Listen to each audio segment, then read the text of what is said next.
Aarudhran, and today for this SLC2, I have taken the subject physics, specifically geothermal and solar energy. Now first, energy resources. Does anybody know what that means? Okay. Well, we all know that we need electricity to run our daily lives.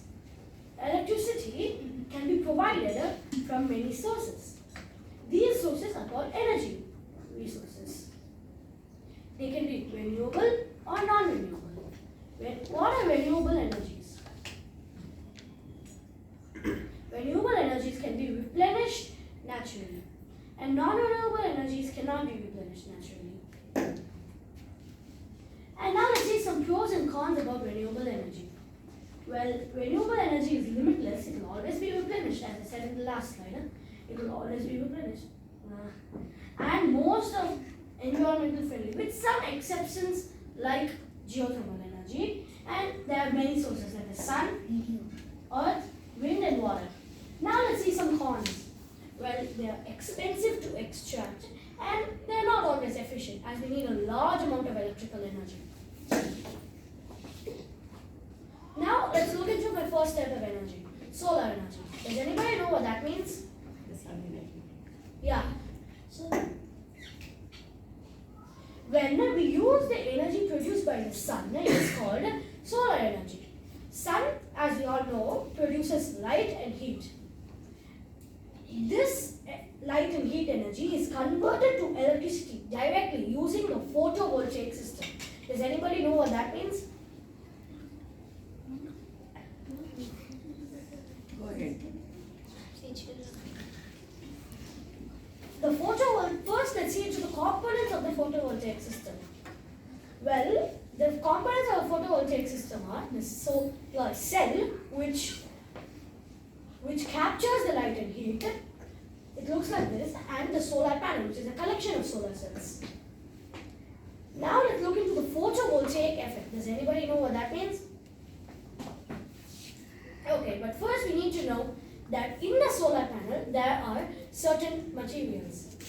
The particles of the light and heat energy hit those materials and their electrons are knocked out.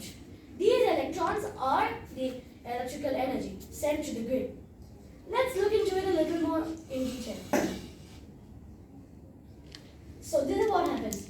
First, the sun lets out light and heat energy, which is converted to direct current in the PV array. PV is photovoltaic, and then sent to a photovoltaic charge controller, a battery bank, and then this inverter. This inverter converts direct current to alternative current, otherwise known as AC current. And the house takes all the energy it needs and sends the excess energy to the grid. Now let's see some pros and cons. But first of all, pros. Well, first, it's the cleanest energy ever. The cleanest energy we have found for now. And it's also renewable. It's non-polluting and environmental friendly. Now let's see some cons. Well, the startup cost is high. You need a large area because if you have an open field, no shadows would be cast on the solar panels, and batteries are generally needed. And it depends on sunlight. In the night, we can't produce energy because there is no sun.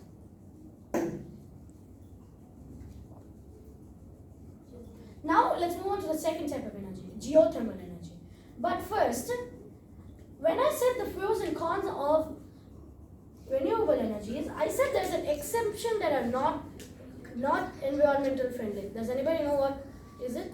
Geothermal. Yes, geothermal energy is not environmental friendly, but it still comes under the renewable energies. Now, what is geothermal energy? Well, first we need to know what the name means. The name means that geo means earth and thermal means heat. So we use the earth's natural heat to produce electricity. Let's look into it a little more in detail. First, we need to know that it's placed in volcanically and tectonically active places, which means where there are a lot of volcanoes and a lot of earthquakes occur in that area. Now let's see the process. The The process is first the steam which is in the earth's crust is brought up through the power plant. The steam is pressurized to turn a turbine.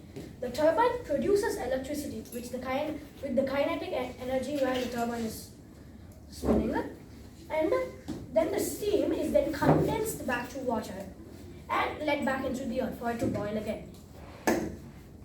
Now let's see some pros and cons. First, it's all the year available. You can get it throughout the year. It does not involve fuel at all, and it's independent of weather. Even if it's rainy, sunny, there are cyclones or hurricanes, the geothermal power plant will still produce energy. Now some cons. This is why it's harmful to the environment. It releases deadly gases like carbon dioxide and hydrogen sulfate. It can be fatal to us and animals. Now it's not a widespread energy. You can only be placed in tectonically and volcanically active places. And it has a high installation cost. Pretty costly. Now let's see some other renewable energies. Wind energy, everybody must know this, windmills. And tidal energy, we use the tides in the sea. And biomass energy and hydroelectric energy. Thank you for listening to my presentation.